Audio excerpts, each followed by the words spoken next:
어린이 주일입니다. 그래서 설교 제목을 가정은 축복의 통로입니다. 하나님의 축복의 통로입니다. 라고 잡았습니다. 제가 일주일 동안 내내 또 우리 온라인으로 새벽 기도회를 했기 때문에 오늘은 좀 자연스럽게 포근하게 아동틱스럽게 이렇게 좀 하겠습니다. 저 안에도 눈빛에 얼굴에 몸속에 이렇게 모습에 어린아이 같은 모습이 많이 있지요. 네, 별로 제가 해병대 갔습니까? 자, 우리 성경에 보면 어린아이와 같지 아니하며, 그래서 어린아이를 소중하게 얘기해야 되는 것은 어린아이를 볼 때마다 예수님의 말씀이 생각이 나고 이러면서도 우리가 은혜를 받는 것 같습니다. 이제 5월은 가정의 달이지요. 또 오늘은 어린이 주일로서 가정의 의미를 이렇게 새겨보는데, 또 어르신 분들은 아이를 낳고 아이들이 장성하기까지 그 어린아이들 키우면서 참 많은 애도 쓰지만은 또 기쁨도 많이 얻지 않았습니까? 이 가정이라고 하는 것은 언제든지 풍파가 있고 위기가 있습니다. 사람이 살아가는 현장이지요. 가정은 특별히 사회에서 유리된 것이 아니라 사람이 살아가는 현장이기 때문에 여러 가지 풍파가 있고 위기가 있고 어려움이 있습니다. 가정을 통해서 눈물도 많이 흘리기도 합니다.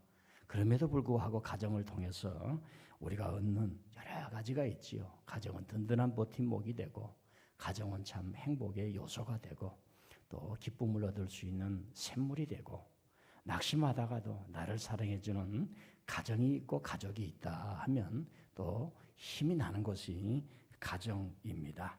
그래서 하나님께서 이 가정을 축복의 통로로 삼으시고, 오늘 말씀처럼 하나님을 잘 경외하는 사람은 가정에 사랑하는 남편을 주고 사랑하는 아내를 주고 사랑하는 자식을 준다, 이런 말씀이 있습니다. 제가 오늘 설교를 서두이 시작하면서 먼저 사진을 한번 보여주겠습니다. 미국의 대통령 사진인데, 저 옆에 이 보좌관들이 있는데도 민들레 꽃이 핀 걸 보고 저 늙으신 어르신께서 민들레 꽃을 꺾어서 자기 아내에게 주는 모습입니다. 잘못하면 한국 방문해서 민들레 교회 오실지 모르겠어요. 그래서 원래 대통령이 헬기에서 내려서 그 무슨 행사장으로 가는데 저런 모습을 잘 안 보이는데 내려서 민들레 꽃을 꺾어줬다, 여러 가지 의미를 생각하게 합니다. 예배 끝나고 여러분 우리 교회 가면 철쭉꽃도 피어 있고 뒷산에 꽃도 피어 있습니다. 여보, 오늘은 내가 바이든 대통령을 한번 대역을 할 테니까 한번 같이 가보자. 그러면 한국의 여성들은 당신 미쳤어? 그러지 마시고 오늘만큼은 그래 여보, 우리가 오늘 설교처럼 아이스럽자, 내가 자네를 다 이해하마 하는 마음을 가지면 얼마나 좋을까 생각합니다. 저 대통령이 이번에 미국에서 사고를 쳤습니다. 취임 100일에 맞이해서 큰 프로젝트를 미국에 아주 공포를 하고 선언을 하면서, 사실은 제가 볼 때 미국을 뒤흔들어 놨어요. 그 이야기를 잠깐 하면서 이것이 가정하고 어떻게 연결이 되는가. 그리고 오늘날 우리 지도자들이, 국가 지도자들이 가정을 어떻게 해결을 하면서 국가를 지도해야 되는가, 이런 것들을 한번 생각을 해보겠습니다. 미국 대통령이 1조 8천억 달러, 그러니까 1조 8천억이면 우리나라로 1000배입니다. 1000배. 2000조. 들어보셨어요? 2000조. 2000원이 아니라 2000조를 돈을 풀어서 미국 가족 발전에 대한 계획을 시도하겠다 했습니다. 2000조, 2000조. 우리 쓰기도 어려워요. 공이 몇 개인지도 모를 정도입니다. 우리가 이런 이야기를 이해하기 위해서는 잠깐 사람이 살아오는 이 역사적 패턴을 이해할 수 있어야 됩니다. 지금으로부터 거의 100년 전, 90년 전이죠. 1930년도에 미국이 왕창 망했습니다. 공황이 온 정도에 대공황이 온 거예요. 사람들이 다 나자빠진 겁니다. 그래서 그때에 루즈벨트 대통령이 뉴딜 정책을 써서 직장을 잃어버리고 길에 나앉은 사람들에게 국가에서 돈을 줘서 직장을 가져라면서 많은 사업을 벌였어요. 그리고 공장 창고에 있는 모든 제품들을 태평양 바다에 다 빠뜨려 버렸습니다. 왜? 물건이 있으면 사가지를 않으니까 물건을 없애버린 거예요. 그리고 돈을 주고 그 물건을 사라고 그러니까 공장이 돌아가는 겁니다. 즉 뭐예요? 요즘 말로 말하면 복지 정책을 쓴 겁니다.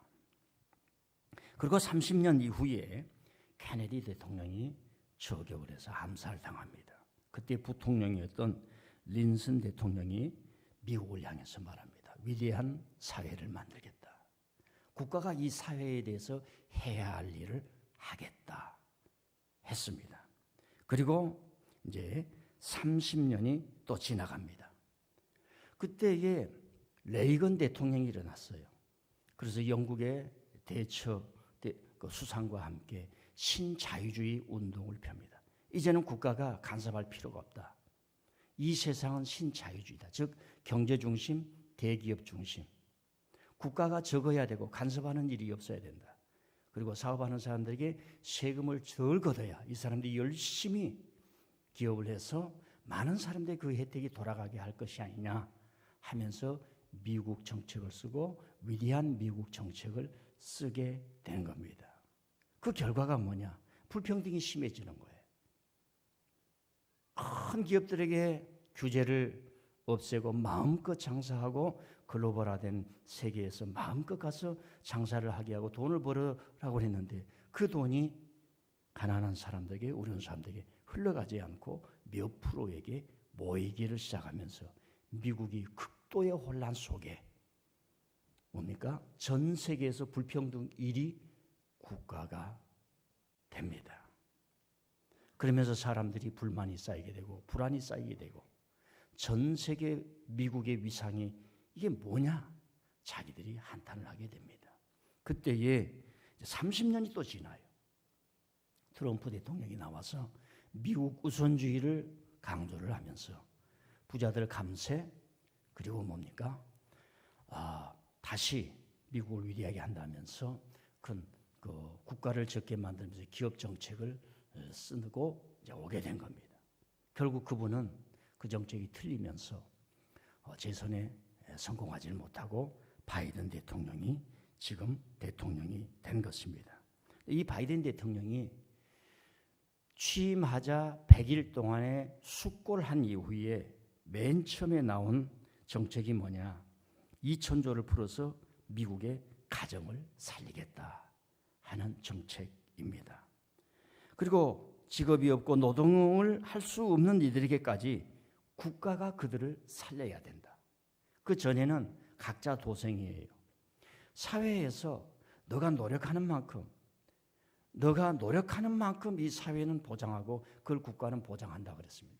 그런데 이것이 10년, 20년, 50년 되다 보니까 노력하는 것만큼이 되는 게 아니라 노력을 할 수 있는 그 환경과 여건은 이미 운동장이 정해져 버린 거예요.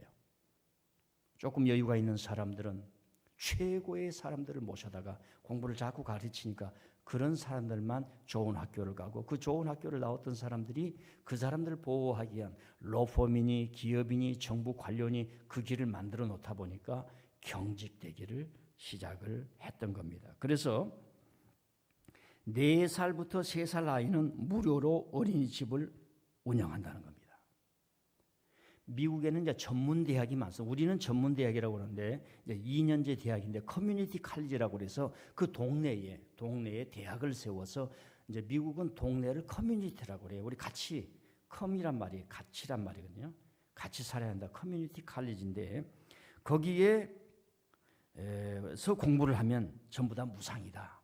이 정책을 발표를 하는 겁니다. 그리고 앞으로 직장인들도 가족이나 또 이렇게 아파서 직장을 다니다가 치료를 해야 될 경우는 의무적으로 12주간의 휴가를 기업이 주도록 하면서 이 사회를 우리가 같이 가야 이 나라가 재건될 수 있다. 이런 정책을 쓴 겁니다. 7살부터 18살짜리 자식이 있는데 그 부모의 수입이 놀라지 마십시오. 1억 8천만 원 이하 연봉 1억 원 이상, 한 달에 1,000만 원 이상 받으신 분 아멘. 아멘. 저 혼자만. 한 달에 가정 수입이 1,000만 원이 아니라 1,800만 원 정도, 1억 8천만 원 가정 수입이 안 되면 7살부터 18살까지는 매달 아동 양육 보조금으로 270만 원이 나오는 거예요. 놀라지도 않으시오. 그걸 무슨 한시적으로 25년까지 한다고 합니다. 그 다음에 3살부터 아이는 국가가 책임진다는 이야기입니다.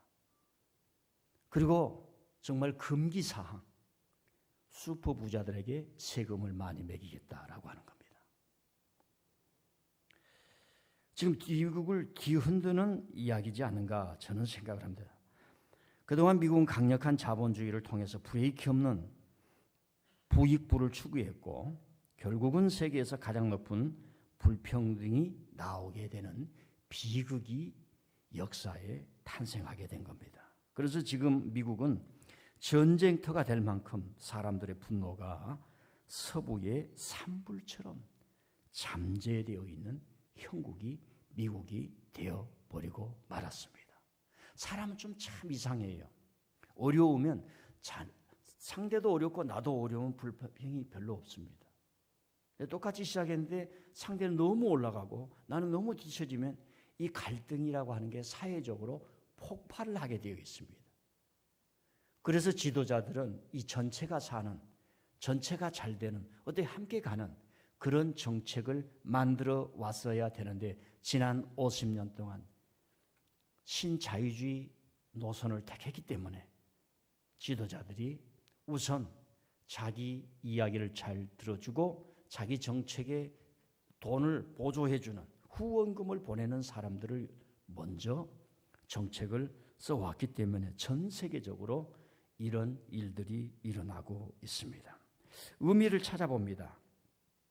이런 정책을 통해서 첫 번째로는 가정과 국가가 깊이 연결이 되어 있다라고 하는 겁니다. 어린이 돌봄, 교육, 가정의 의료는 국가가 책임져야 한다라고 하는 사실입니다. 이 국가라고 하는 생기면은 의료나 교육이나 이제 국방 이런 것들, 이런 그 기관 산업들은 국가가 다 책임을 져야 됩니다.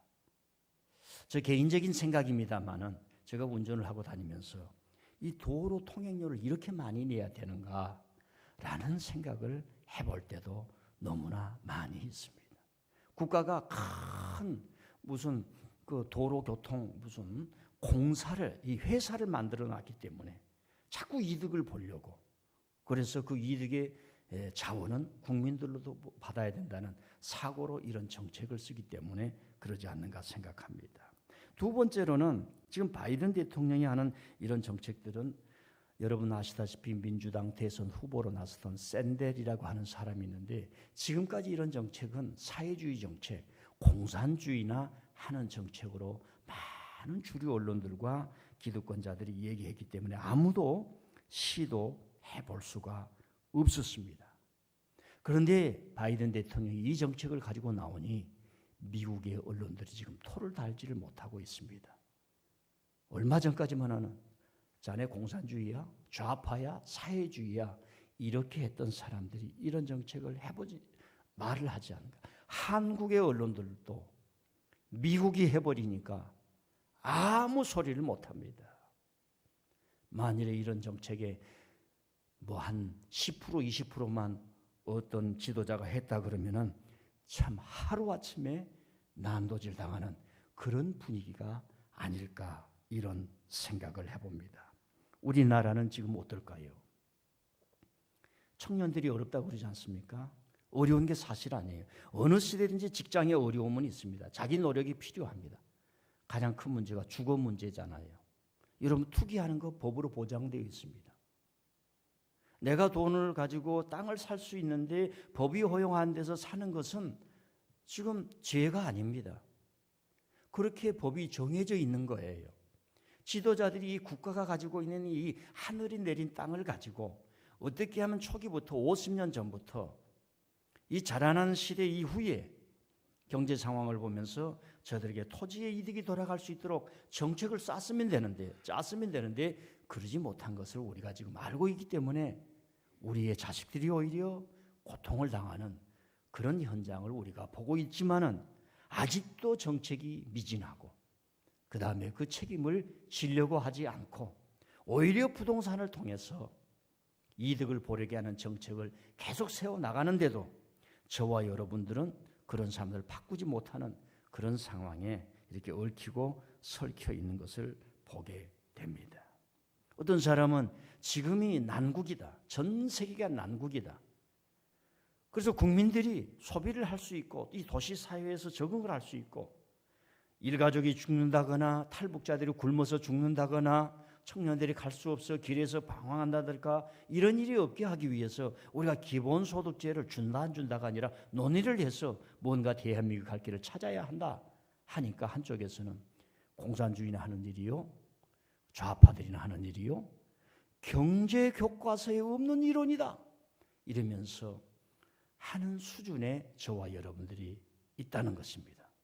그런데 지금 제가 미국의 역사를 보면서 사회에 어떤 일이 일어나고 가정이 무너지고 그 아이들을 교육시키지 못해서 홈리스는 늘어나고 전 세계에서 제일 강국이라 하지만 불평등이 가장 심한 이 미국이 치료받기 위해서는 어떻게 해야 되느냐? 지금 자라난 사람들이 교육을 받도록 그 사람들이 건강한 시민이 될 수 있도록 국가가 보살펴야 된다는 정책을 지금 쓰고 있다는 것입니다. 가정을 생각해 보아야 합니다. 우리는 어떤 가정을 지향해야 할까요? 가정은 인류가 지금까지 고안한 최고의 보호처입니다. 사랑처입니다. 안식처입니다. 보금자리입니다. 가정이 평안하고 안정되면 행복이 높은 탑처럼 쌓여가고 가정을 소중하게 생각합니다. 여러분, 사람이 태어나면 가정에서 태어나고 그리고 죽을 때도 가정에서 편안하게 죽게 됩니다. 저와 여러분은 이런 정상의 노멀한 가정을 생각하고 있는데 이르지 못한 가정이 너무너무 많은 겁니다. 그래서 우리는 가정이 뭔가 생각을 해봐야 되고 우리의 환상 속에서가 아니라 우리의 현실 속에서 가정을 이끌어가야 되는데 살아보니까 저도 자식들을 결혼시킬 나이가 됐는데 가정을 운전하고 가정을 가꾼다는 것이 보통 어려운 일이 아니에요. 목회하는 것만큼 어려운 거예요. 여러분 여기서만 들으십시오. 미국이나 한국이나 교회가 큰 목회를 하는 목사님들의 자녀들이 참 잘 안 되는 분들이 많이 있어요. 그건 자식이 잘못하고 아버지 어머니가 잘못하고 그런 문제가 아니에요. 가정이라고 하는 게 이렇게 어려운 거예요. 여러분 가정은 고정적이 아닙니다. 자, 우리 성경을 한번 보십시다. 128장 1절 2절 시작. 여호와를 경외하며 그의 길을 걷는 자마다 복이 있도다. 내가 내 손이 수고한 대로 먹을 것이라. 내가 복되고 형통하리로다. 하나님을 경외하는 자에게 주는 보너스가 있어요. 내 손이 수고하는 대로 먹을 것이라. 고대 시대에는 절대로 내가 혼자 벌어서 먹지 못합니다. 가족이 있어야 벌어 먹을 수 있어요. 고대 시대에는 가족이 아니라 가문이죠. 한 부족, 대가족이 있어야 먹을 것이 생기는 겁니다. 그래서 성씨, 이 신씨, 김씨, 박씨, 이씨, 오씨, 감씨, 어씨, 축씨, 또 무슨 씨가 있어요. 박씨, 또 최씨. 예, 너무 많이 있죠. 가족은 혈연으로 먼저 되었던 것이 아니라 함께 일하는 사람으로 먼저 되었다는 것을 문화사적으로, 성경적으로가 아니라 문화사적으로 알 수 있는 거예요. 그래서 함께 일하는 사람을 한번 따릅니다. 식구.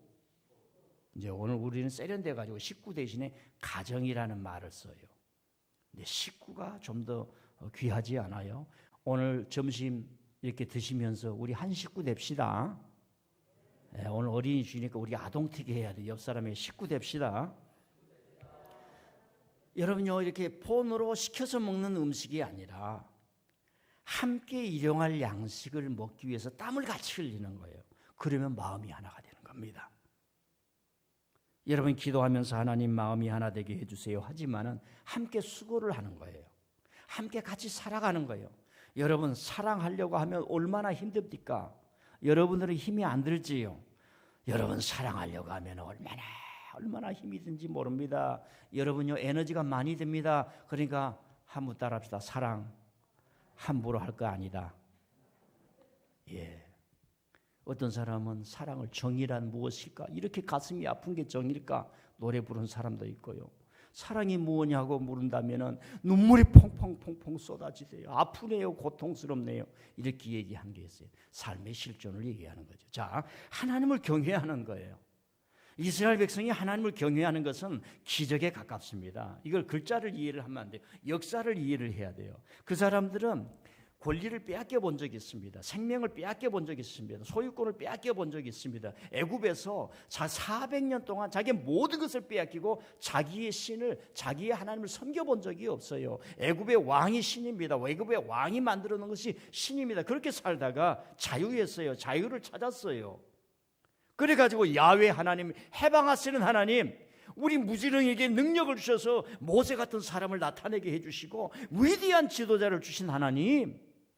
여러분, 요즘 텔레비가 뭘 먹고 삽니까? 몇 사람 때문에 사는 거예요. 손흥민 씨 때문에 TV가 먹고 사는 거예요. 심심하면 손흥민 씨 딱 내면 사람들이 대한민국 사람, 저 유럽에 가서 말입니다. 어떻게 인종차별 받으면서도 발로 술잔 구 하면서 여러분들 좋아하잖아요. 또 누가 있습니까? 우리 최예슬 뉴욕 가서 마돈나 소프라노 하면 말입니다. 곧 나올 거예요. 박수 한번 보냅시다. 그러니까 요즘 이제 히어로들을 이렇게 살리지요. 그게 뭐예요? 이스라엘 백성이 자유를 얻어서 하나님을 섬기면서 이렇게 어려운 나라에 지도자를 세워주셔서 우리에게 나라를 만들게 하고 땅을 얻게 하고 복을 받게 하고 하나님을 섬긴다. 이 하나님의 신앙을 선포하는 것 아닙니까? 그래서 하나님을 경외한다는 말이 나오는 거예요. 오늘 우리가 그냥 조만하게 하나님을 신앙생활하는 그런 차원의 의미가 아니지요. 여러분, 우리는 일제 식민지의 속에서 이름도 빼앗겨버리고 글자도 빼앗겨버리고 혼도 빼앗겨버리고 밥을 먹고 녹그릇으로 먹으려면 전쟁 때문에 다 뺏어갔잖아요. 교회 종을 치려고 하는데 일본 순사가 와서 교회 종을 다 떼어가지고 비행기 만드는 데 쓴다고. 그런 것들을 경험을 한 것이 엊그제입니다. 그렇기 때문에 저와 여러분 속에는 그런 힘이 있는 거죠. 이야, 이런 나라에 이런 인재들이 나왔다. 그래서 우리가 가서 좀 얘기할 수 있는 스토리가 있잖아요. 우리는 식민지와 독재와 가난을 이겨내고 대한민국 코리아 짜작짜작짜 코리아 서울 어디서 왔어요? 서울 코리아. 서울 코리아. 이럴 때 저와 여러분이 얼마나 자부심이 들었습니까? 지금은요, 어린 아이들이 SNS 하면서 자신 있잖아요. BTS의 곡만 딱 쳐도 저쪽에서 알아듣고 벌써 답이 오는 거예요. 옛날에 저 중학교 때는요, 무슨 진학지에 펜팔 할 사람 구합니다 해가지고 외국인 펜팔이 여자들이 막 나와 사진도 못 보여요. 그 골라가지고 펜팔을 쓰면 펜팔을 쓰고 되지도 않는 영어로 펜팔을 쓰는데 미국의 백인 여자가 답장이 올 줄 아는데 1년 가도 안 오고 2년 가도 안 오고 3년 가도 안 오더라고. 그리고 중학교 졸업해버린 거예요. 근데 요즘은 BTS, 즉 그 말은 대한민국이 그렇게 어려웠는데 여기에서 하나님의 은혜를 받고 우리 민족이 이렇게 되었구나. 저와 여러분의 스토리가 되었듯이 이 백성들에게는 여호와를 경외한다는 말에 그런 차원이 있는 거예요. 알랑가 모르겠어. 하나님을 경외한다는 말에 단순히 우리가 개인적으로 신앙생활하는 그런 차원이 아니라 그 역사적인 거대한 차원에서 하나님이 우리를 높여주시고 이제는 어깨를 펴고 당당하게 하나님을 증거할 수 있으며 하나님을 믿으라 말할 수 있으며 코리아 교회, K교회, K처치, K프레이가 전하는 이 예수님을 믿으라. 대한민국의 선교사들은 전 세계에서 그렇게 얘기할 수 있는 힘이 있었단 말입니다. 그런 말이에요. 여호와를 경외하는 자는 이제 먹고 살 수 있도록 양식을 주고 내 손이 수고한 대로 먹게 하신다는 겁니다. 또 읽어보십시다. 3절 4절 시작.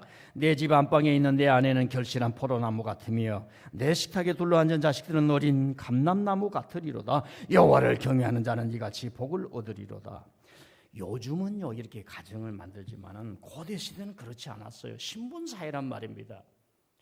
자, 저와 여러분이, 여러분들을 빼고 제가 고대 시대에 태어났으면 저는 노예예요, 노예. 이걸 아실랑가 모르겠어요. 우리가 환상적으로 이 고대 시대를 연구하는 게 아니라고요. 저와 여러분이 고대 시대에 있었으면 노예란 말입니다. 노예에 무슨 가정이 있겠습니까? 그러니까 이상이 노예에서 해방이 되고 하나님의 은혜를 받아 건강한 가정을 이루어서 자식은 부모님을 사랑하고 아버지 오래 살아야 돼. 빨리 죽으면 안 돼. 우리 아버지 주름살 졌네. 제가 집에 가면요 항상 주름살을 세주고 있는 분이 있어요. 주름살 찌면 안 돼. 그러면 얼마나 살 힘이 생겨요. 아들아, 그래 이 어려운 세상을 잘 살아라. 지혜롭게 살아서 절대로 노예로 팔려서는 안 된다. 여러분, 옛날에 돈이 없을 때 남에게 돈 안 빌릴 수가 없어요. 그래서 빌리기는 빌렸는데 못 갚으면 노예 되는 거예요. 그래서 성경에 49년째는 해방하라, 안식년에는 땅을 나눠줘라, 이런 얘기가 나오는 겁니다. 하나님을 경외하는 자에게는 아내를 준다, 가정을 이루어준다, 이런 얘기예요. 저와 여러분이 지금 말입니다, 학교 졸업장 가지고 길 가는 사람 서로 소개해서 소개팅해서 만나서 가정을 이루는 거 쉽게 볼 거 아니에요. 인류 역사가 거치면서 우리 부모 세대, 우리 선조 세대는 얼마나 천한 어려움 속에서 사람들이 너도 나도 평등해야 되고 주인과 종이 어디에 있느냐 그러면서 많은 사람이 희생이 되면서 지금 저와 여러분이 이렇게 하나님의 은혜 안에서 목사님이나 나나 하나님 앞에 같은 사람이요, 어른이나 남자나 여자나 다 같은 사람이라는 이 평화의 세계, 샬롬의 세계, 오늘 말씀 이스라엘에게 평강이 있을지로다, 이것이 이루어졌으니 지금 살아가면서 불평하면 안 돼요. 원망하면 안 돼. 하나님 좀 어렵네요. 짊어질게요. 가정이 완전한 건 아니에요. 자, 여기까지 제가 설교를 하고요. 우리가 사람이 태어나서 가장 먼저 보는 눈빛이 엄마요 부모님이죠. 요즘은 병원에서 태어나서 간호사들이 먼저 눈을 봅니다만은 그 간호사의 눈빛은 지속적이질 않아요. 오늘 하루 보고 끝나는 눈빛입니다. 어머니의 눈빛은 지속적으로 보는 거예요. 그래서 하나님을 영원한 하나님이라 그런 겁니다. 하나님이 우리를 지속적으로 영원히 보살펴 주시고 인도하는 줄 믿습니다. 자, 우리는 가정이 무엇인가 한번 이렇게 생각을 해볼 때가 없어요. 그래서 남의 가정 이야기를 해줌으로 우리의 위치를 볼 수가 있는데, 제가 우리나라에 온 어떤 한 사람의 이야기를 한번 들려줄 텐데, 이 스토리에서 이 사람들의 가정은 또 이렇구나 하는 것을 한번 느껴보시기를 바랍니다. 저는 부르키나파소에서 온 아미두입니다. 한국을 전혀 몰랐다 얼결에 왔어요. 경기도 포천 아프리카 박물관에서 우리 마을에 공연자를 물색하러 와서 오디션을 보고 계약했지요. 저는 발라폰을 잘 연주합니다. 월급 65만 원, 하루 식비 2,500원, 처음엔 10명이 오고 그 다음에 10명이 더 왔지요. 2012년 일입니다. 올 때 아무것도 모르고 왔는데 한국은 물가가 너무 비싸 60만 원으로 살 수 없었어요. 그 돈은 한국에서 최저임금 반도 안 된다는 것을 알았어요. 박물관에서 곰팡이 빈 숙소에 살며 썩은 쌀을 먹었어요. 계약을 위반한 박물관과 협상해 보려 했으나 어려웠고 몇몇이 도망가자 여권을 빼앗았어요. 한국인권단체 도움으로 사과를 받아내고 고향으로 돌아갔어요. 고향에서 박물관에서만 있어서 한국을 공유하지 못한 것이 속상해 박물관에서 일한 형의 제안으로 음악팀을 만들어 한국에 다시 왔어요. 좋은 사람들도 만났고, 박물관은 나쁜 일을 했지만 그 덕에 내 아내도 만나고 아들도 태어났으니까요. 한국과 제 고향은 많이 다릅니다. 제 고향에는 가족이 많아요. 아무리 가족이 많아도 아침에 일어나서 일일이 인사해요. 누가 며칠 안 보이면 걱정하고 안부를 묻죠. 다 연결이 되어 있어요. 한국은 많지 않는 가족인데도 서로 연결되지 않아요. 집에서도 부모와 자녀들이 이야기하지 않아요. 혼자 사는 게 편해 보여요. 한국에서 아이들이 배우려면 모두 학원으로 가요. 제 고향에서는 아이들이 스스로 할 수 있도록 해요. 제가 아이에게 뭔가 하라고 할 때는 아이를 힘들게 하기 위해서가 아니라 나를 아빠로 알고 존중하도록 내가 하는 일을 아이가 따라가며 배우도록 하고 싶은 거죠. 어떻게 제 마음하고 똑같은지 모르겠어? 따라옵니까? 하지만 아내는 하나부터 열까지 해주려고 해요. 방송에 나갔더니 나더러 갑자기 이삿짐 센터 알바 가는 신용을 하래서 영문도 모르고 했더니 후에 영상을 보니까 돈벌이를 못해서 전전긍긍하던 내가 한국인의 도움을 받아 일거리를 찾는 사람으로 방송이 되더라고요. 제가 어릴 적에 친구들과 싸웠더니 아버지는 젤리는 평화를 만든 사람이라며 우리는 기쁘고 행복하게 만드는 사람이란 걸 잊지 말랬어요. 그래서 방송국과 싸우지 않았어요. 지하철을 타도 커피숍에 가도 사람들은 저를 보고 허 이렇게 말을 하면 놀래요. 지하철 빈자리에 앉으면 옆 사람이 일어나 다른 데로 가버려요. 마음이 상할 때가 한두 번이 아니죠. 어느 날 길거리에서 불쌍하게 보였는지 할머니가 2만 원을 주며 열심히 살래요. 저를 무능하고 불쌍하게 보는 것이지요. 외국인에게 뭘 도와준다는 생각을 하는데 마음 편하게 해주는 게 최고지요. 잠깐 이 스토리를 통해서 우리가 가정에서 뭘 배우고 어떻게 해야 되는가 하는 것을 생각해 보는 겁니다. 몇 가지만 가정을 현실을 좀 얘기하겠습니다. 가정은 멜팅 팟이라고 하는 겁니다. 가정의 모든 식구들이 다 똑같다. 이건 환상입니다. 어린아이가 커가면서 장성해 가면서 자기 생각대로 자기 인생을 살아가는 거예요. 저도 저희 어머니를 많이 생각할 때 있고 제 아버지를 생각해 보면 지금 내가 생각하는 가정에 대한 환상이 너무 많이 들어있어요. 우리 아버지는 가부장적 세대에 살고 가난한 가정을 살리기 위해서 살았기 때문에 요즘처럼 따뜻하게 말 한마디 해준 적이 없는 것 같아요.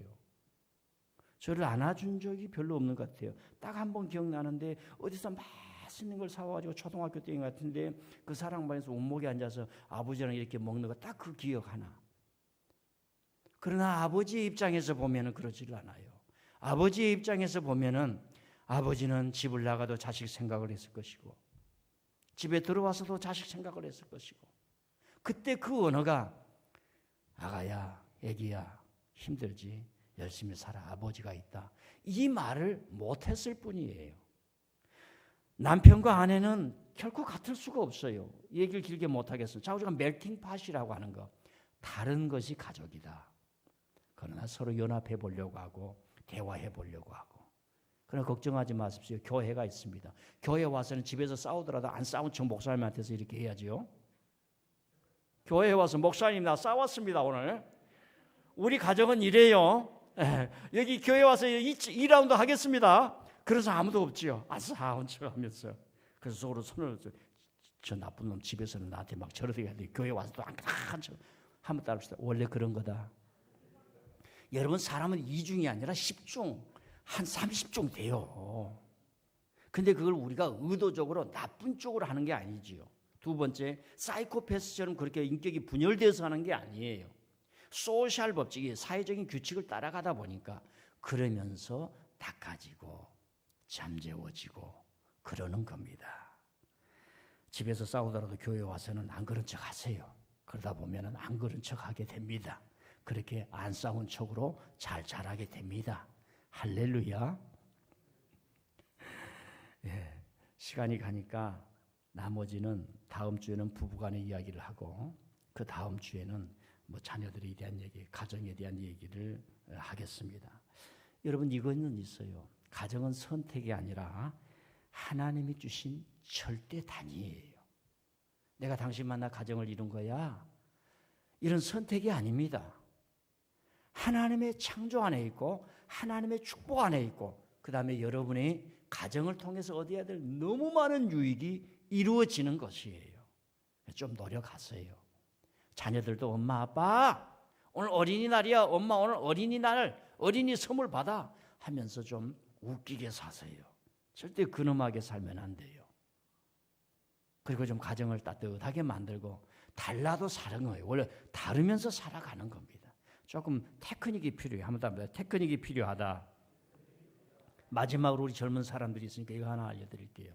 요즘은 젊은 사람들이 문화에 쌓여서 뭐 여러 가지 성의 정체성의 갈등을 겪어요. 그 중에 하나가 이 트랜스퍼. 나는 남자가 아닌가 봐. 그래서 남자로 변하고 싶고 나는 여자가 아닌가 봐. 여자로 변하고 싶습니다. 그 사람들의 마음은 이해하지만은 불행합니다. 왜 계속 약을 먹어야 돼요?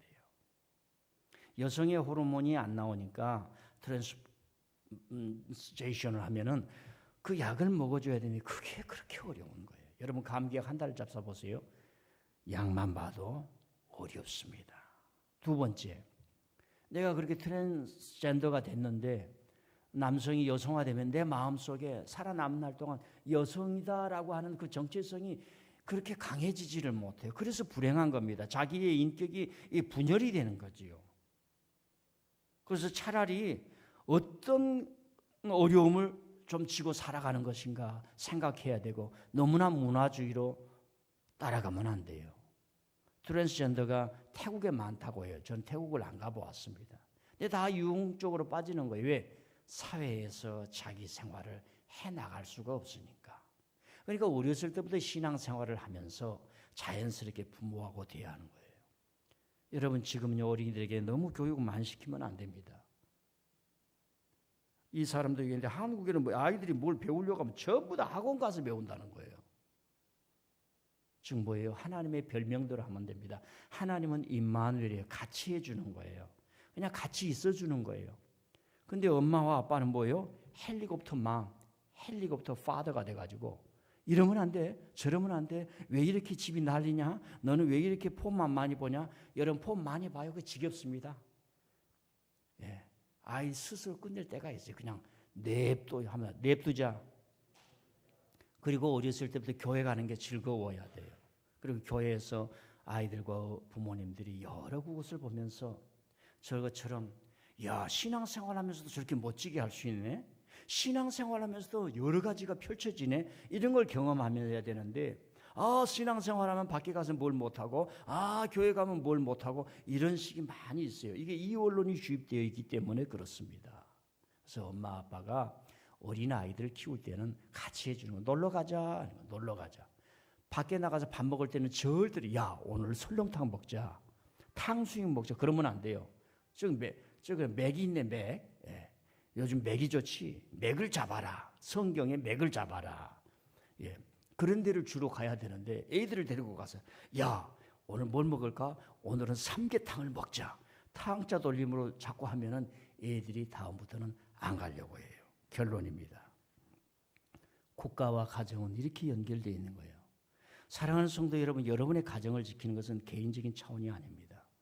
우리의 지도자가 되겠다고 하는 사람들은 대한민국의 가정을 볼 줄 알아야 돼요. 가정에서 어려움 당하는 사람은 어떻게 국가가 서빙해 줄 수 있는가, 그런 리더들을 뽑을 수 있어야 됩니다. 그래야 저희들 가정도 건강해질 수가 있어요. 저와 여러분들은 개인적으로는 가정의 멜팅팟이야. 다 달라. 웬 족속들이 이렇게 많은지, 출신지가 다르는지 다 외국인 같아. 언어가 달라. 서로의 마음을 읽지를 못해요. 왜? 그걸 얘기를 해본 적이 없으니까.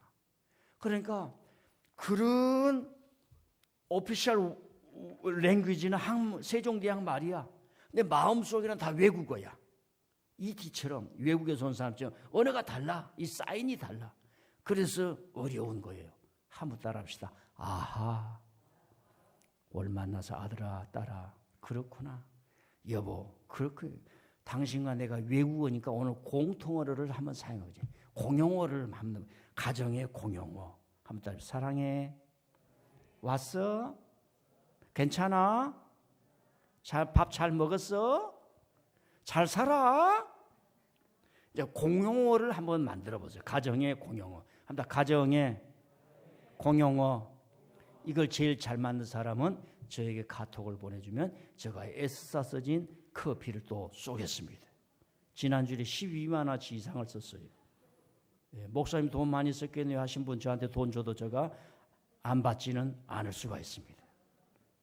자, 결론이 그렇습니다. 어떠하든지 어린아이를 데리고 있으신 분들은 시간을 많이 보내야 돼요.